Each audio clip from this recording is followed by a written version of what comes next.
दोस्तों एलएम वैदिक फार्म में।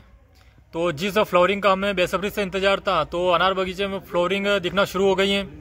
वो लगभग 20-25 दिन हो रहे हैं, वो फ्लोरिंग चलती रहेगी।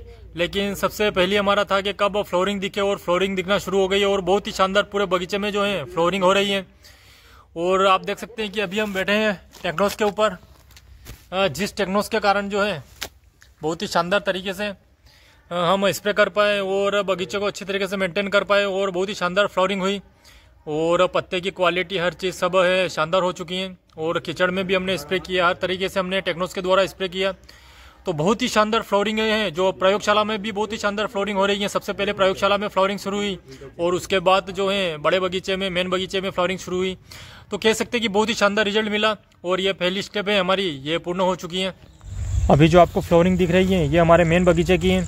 तो इसके बाद जो है प्रयोगशाला की फ्लोरिंग भी दिखाई जाएगी। तो अभी फिलहाल जो मेन बगीचे में इस प्रकार की फ्लोरिंग हो रही है और बहुत ही शानदार फ्लोरिंग हो रही है। जिन पौधों पर पहले फ्लावरिंग शुरू हो गई थी उस पर जो फ्लावरिंग अच्छी तरीके से दिखने लग गई है। जिन पर फ्लावरिंग लेट शुरू हुई है तो वो हम आपको भी नहीं बता पाएंगे। लेकिन पूरे बगीचे में जो है फ्लावरिंग बहुत ही शानदार हो रही है और 20 से 25 दिनों में पूर्ण रूप से फ्लावरिंग हो जाएगी, क्योंकि 20-25 दिन और जो है वो फ्लावरिंग होती रहेगी आगे पीछे। तो बहुत ही शानदार नज़ारा रहेगा बगीचे का, वो भी आपको बताया जाएगा। लेकिन अभी फिलहाल वर्तमान स्थिति में पूरे बगीचे में बहुत ही शानदार फ्लावरिंग हो रही है। तो इन पौधों पर जो है पहले फ्लावरिंग स्टार्ट हो गई थी और जो पतझड़ जो है बिल्कुल 100% हुआ था। मतलब जो पौधा आपको दिख रहा है इस पर जो पतझड़ है बिल्कुल एक भी पत्ता नहीं बचा था। लेकिन कुछ पौधे जो थे जिन पर 60%, 70% पतझड़ हुआ था, उन पर जो फ्लावरिंग है लेट शुरू हुई। तो एक के बाद एक जो फ्लावरिंग है पूरे बगीचे में हो रही है और बहुत ही शानदार। पहले हमें हर पौधों पर ध्यान से देखना पड़ रहा था, तब फ्लावरिंग दिख रही थी। लेकिन अब तो दूर से ही जो है फ्लावरिंग दिखना शुरू हो गई है सभी पौधों पर। मतलब एक भी पौधा आपको बगीचे में ऐसा नहीं दिखेगा जहाँ पर फ्लावरिंग नहीं हो रही है। सभी पौधों पर बहुत ही शानदार फ्लावरिंग हो रही है। बस ये है कि जिन पौधों पर लेट फ्लावरिंग शुरू हुई तो वो आपको सही से नहीं दिखेगी, वो कैमरा में दिखा पाना मुश्किल है। लेकिन आंखों से अगर आप देखेंगे पूरे बगीचे में, तो पूरे बगीचे में जो है बहुत ही एक जैसी फ्लावरिंग शुरू हो गई है। और आप देख सकते हैं कि पत्ते की क्वालिटी भी धीरे धीरे सही हो गई।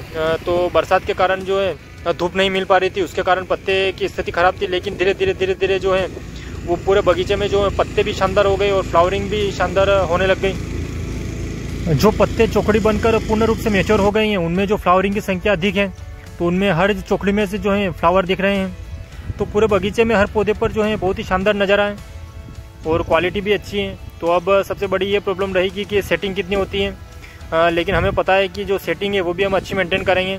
तो फ्लावरिंग के बाद नेक्स्ट स्टेप जो रहता है वो सेटिंग कितनी होती है, तो उसको भी हम बहुत ही शानदार तरीके से मेंटेन करने की कोशिश करेंगे। जो सेटिंग होना है वो भी बहुत महत्वपूर्ण रहता है कि कितने फ्लावरिंग होने के बाद कितने फल सेट हुए और किस प्रकार। दोस्तों ये फ्लावरिंग पहले ही शुरू हो जाती, लेकिन बारिश के कारण जो है सही से जो धूप भी नहीं निकल रही थी और बहुत दिनों से धूप नहीं निकली, तो उस कारण से जो है फ्लावरिंग लेट स्टार्ट हुई। तो इसी कारण जो लेट फ्लावरिंग हुई। लेकिन जब पतझड़ हुआ था उसके बाद बहुत जल्दी फ्लावरिंग होनी थी। लेकिन जैसे ही धूप मिलना प्रारंभ हुई उसके बाद जो है फ्लोरिंग बगीचे में दिखना शुरू हो गई। तो सबसे पहले हमारी प्रयोगशाला में फ्लोरिंग दिखना शुरू हुई थी, बाद में जो है मेन बगीचे में शुरू हुई। तो ये आपको जो दिख रही है, अब हम आपको बताते हैं प्रयोगशाला की फ्लोरिंग की।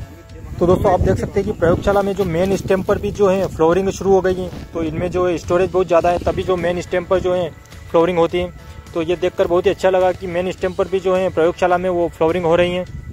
अब हम आपको बता देंगे पौधे पर किस प्रकार से जो है फ्लावरिंग हो रही है।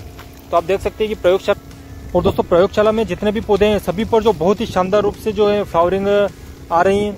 और सबसे पहले जब हमने यहाँ पर देखा था तो कुछ पौधों पर आना शुरू हुई थी, लेकिन अभी जो पूरे बगीचे में सभी पौधों पर बहुत ही शानदार फ्लावरिंग हो रही है और पत्तों की क्वालिटी और फ्लावरिंग की क्वालिटी भी वो भी बहुत शानदार है। तो पहले जो है वो जो फूल है वो गिर रहे थे, लेकिन अब जो है ड्रॉपिंग भी बिल्कुल नहीं हो रही है। तो बहुत ही शानदार स्थिति है। तो प्रयोगशाला में भी ड्रॉपिंग नहीं हो रही है और जो बड़ा बगीचा है, जो मेन बगीचा, उसमें भी ड्रॉपिंग नहीं हो रही है।